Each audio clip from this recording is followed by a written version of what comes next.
दोस्तों, इस रिपोर्ट की जो पहली खबर है उसको सुनने के बाद यकीन मानो आपका मूड बन जाएगा। जब भी मैं आप लोगों को हिजबुल्लाह के हमले की खबर बताता हूं तो आप लोग यही कहते हैं कि फराज भाई, हिजबुल्लाह हमले तो बहुत ज्यादा कर रहा है लेकिन इजराइल को एक बड़ा नुकसान क्यों नहीं पहुंचा पा रहा है, इजराइल के लोग क्यों नहीं मर रहे हैं जिस तरह से गाजा के लोग मर रहे हैं। मेरे दोस्तों, आपको मैं बहुत दिन से यह बात बताता चला आ रहा हूं कि हिजबुल्लाह लेबनान के बॉर्डर से जो हमले कर रहा है उसकी वजह से इजराइल ने बहुत टाइम पहले ही लाखों यहूदियों को उस बॉर्डर से हटा दिया है। इजराइल की उस बॉर्डर पर बहुत सारी फैक्ट्रीज हैं और बहुत सारे आर्मी के ठिकाने हैं। हिजबुल्लाह जो इजराइल के ऊपर हमले कर रहा है वो इजराइल के बुनियादी ढांचे को तबाह कर रहा है। हिजबुल्लाह ने अपने हमलों से इजराइल को इतना बड़ा नुकसान पहुंचा दिया है कि इतना नुकसान हमास भी नहीं पहुंचा पाया है। सिर्फ मौतें नहीं हो रही हैं इजराइल के अंदर, लेकिन इजराइल को नुकसान बहुत ज्यादा उठाना पड़ रहा है। सैकड़ों फैक्ट्रीज को तबाह कर चुका है हिजबुल्लाह, कई सारे सैन्य ठिकानों को पूरी तरह से नेस्तो नाबूद कर चुका है हिजबुल्लाह। कुछ तस्वीरों के साथ आपको आज ऐसी खबरें दिखाऊंगा जिसको देखने के बाद आप लोगों का मूड बन जाएगा। बीच बस्ती में आकर आज हिजबुल्लाह के रॉकेट गिरे हैं और कुछ और फैक्ट्रीज को हिजबुल्लाह ने तबाह कर दिया है। कल से हमले लगातार हिजबुल्लाह की तरफ से जारी हैं। सबसे पहले कल के हमले की खबर आपको दे देते हैं। इजराइल का जो अबीबिब है वहां पर भी कल हिजबुल्लाह ने खतरनाक रॉकेट हमले किए थे, जहां पर एक फैक्ट्री पूरी तरह से जलकर खाक हो गई।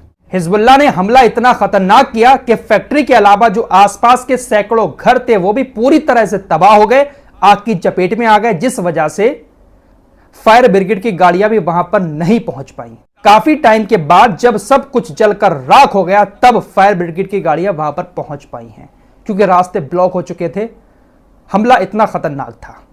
यह खबर कल की है। इस खबर की चर्चा इसलिए ज्यादा नहीं होती है क्योंकि ऐसी खबरों को ना तो यूरोपीय मीडिया दिखा रहा है और ना ही इजराइल इनको बाहर आने दे रहा है। यूरोपीय मीडिया और इजराइल को फॉलो करते हुए ही हमारा देश का मीडिया जो गोदी मीडिया है वो इजराइल की खबरें दिखाता है, लेकिन इजराइल इन हमलों की जानकारी दे ही नहीं रहा है। जो खबरें हम आप लोगों तक पहुंचा रहे हैं ये बहुत अंदरूनी खबरें हैं और सबूत के साथ सारी चीजें हम आपको दिखा रहे हैं। अब आज के हमले की खबर आप लोगों को दे देते हैं। आज किरियत शामोना के अंदर हिजबुल्लाह ने जो हमला किया है अब तक का यह सबसे बड़ा हमला इजरायली मीडिया मान रही है। इजरायली मीडिया का कहना है कि 7 अक्टूबर से जब से युद्ध शुरू हुआ है आज का दिन सबसे कठिन है किरियत शामोना के लिए। किरियत शामोना शहर है, इस इलाके का नाम आप लोगों ने बहुत बार सुना होगा। इसी इलाके में इजराइल की सबसे ज्यादा फैक्ट्री हैं और कोई छोटी मोटी फैक्ट्री नहीं है, बहुत बड़ी बड़ी फैक्ट्री हैं।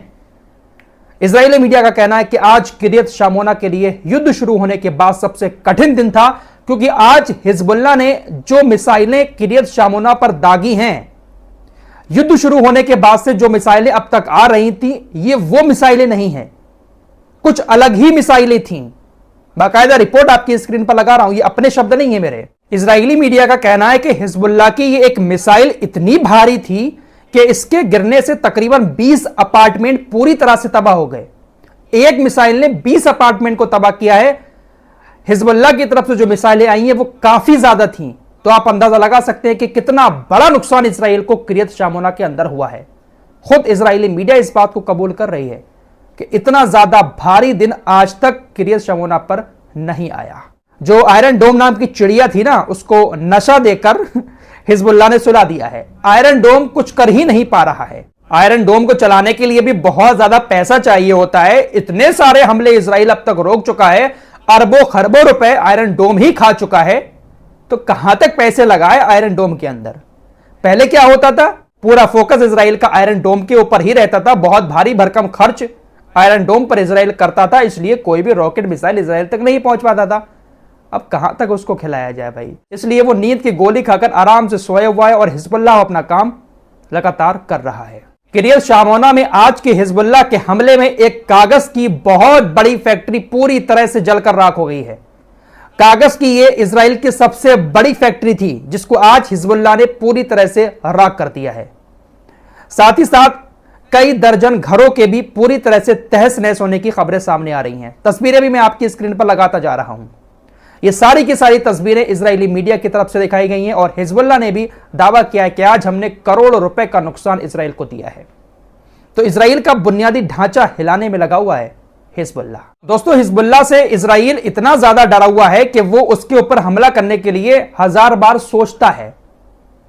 हमले करता है तो वो लेबनान के अंदर जाकर आम इलाकों में इजराइल की वायुसेना बम गिराकर वापस भाग आती है, लेकिन हिजबुल्लाह के ऊपर हमला करते हुए 1000 बार सोचना पड़ रहा है।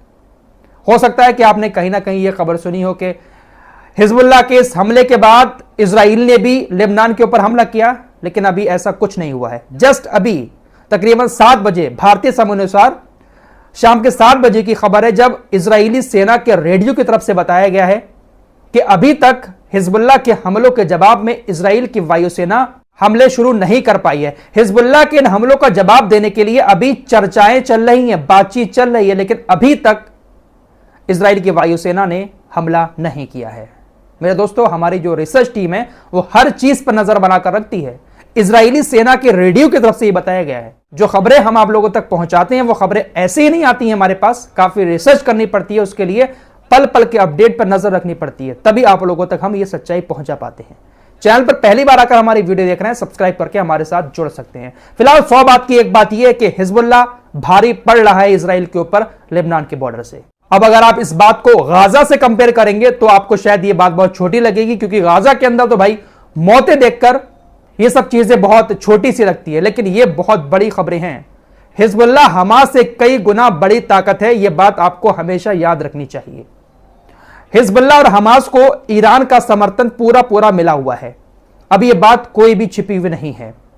हमास के लीडर इस्माइल हानिये ईरान के अंदर पहुंचकर ईरान के सुप्रीम लीडर अयातुल्लाह खामेनी से मुलाकात करते हैं और इस युद्ध को लेकर काफी चर्चाएं होती हैं।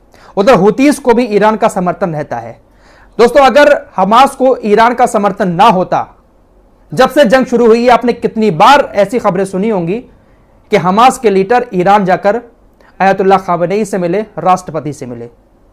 हमास का कोई भी लीडर किसी और इस्लामिक देश में क्यों नहीं जाता है? वो इसलिए नहीं जाता है क्योंकि कोई देश हमास को समर्थन दे ही नहीं रहा है सिवाय ईरान के। यहां से यह बात कंफर्म है कि ईरान का पूरा समर्थन इन सभी संगठनों को है, लेकिन ईरान सामने आकर लड़ाई इसलिए नहीं लड़ रहा है क्योंकि अगर ईरान खुलकर सामने आ गया तो फिर उधर अमेरिका जैसे देश, ब्रिटेन जैसे देश, वो भी हमला करने के लिए तैयार हो जाएंगे। आपको खबर बता चुका हूं कि इजराइल ने वेस्ट बैंक में जो जॉर्डन घाटी है वहां पर तकरीबन 800 एकड़ जमीन पर कब्जा कर लिया है। वहां पर इजराइल यहूदी बस्तियां बसाएगा। यह खबर मैंने सबसे पहले आपको बताई थी, लेकिन अब यह खबर पूरी तरह से कंफर्म हो चुकी है। सऊदी अरब ने भी इस बात को लेकर इजराइल की कड़े शब्दों में निंदा की है। कड़े शब्दों में इजराइल की सऊदी अरब ने निंदा की है कि आपने 800 एकड़ जमीन पर कब्जा क्यों किया। निंदा। कोलंबिया के राष्ट्रपति ने इजराइल को धमकी देते हुए कहा है कि यूनाइटेड नेशन सिक्योरिटी काउंसिल ने जो सीजफायर का प्रस्ताव पास किया है, अगर इजराइल उसको नहीं मानेगा तो हम सारे संबंध इजराइल से तुरंत खत्म कर देंगे। इस रिपोर्ट की बड़ी खबर यही थी कि हिजबुल्लाह ने आज इजराइल को बहुत बड़ा नुकसान पहुंचाया है। फिलहाल इस रिपोर्ट में इतना ही, मिलते हैं कुछ और नई खबरों के साथ, तब तक के लिए अपना ख्याल रखिएगा। अल्लाह हाफिज। दोस्तों, हमारी वीडियो देखने के लिए बहुत बहुत शुक्रिया। चैनल पर पहली बार आए तो फॉलो सब्सक्राइब कीजिए और साथ ही साथ शेयर भी कीजिए। मिलते हैं अगली वीडियो में, तब तक के लिए अपना ख्याल रखिए। धन्यवाद।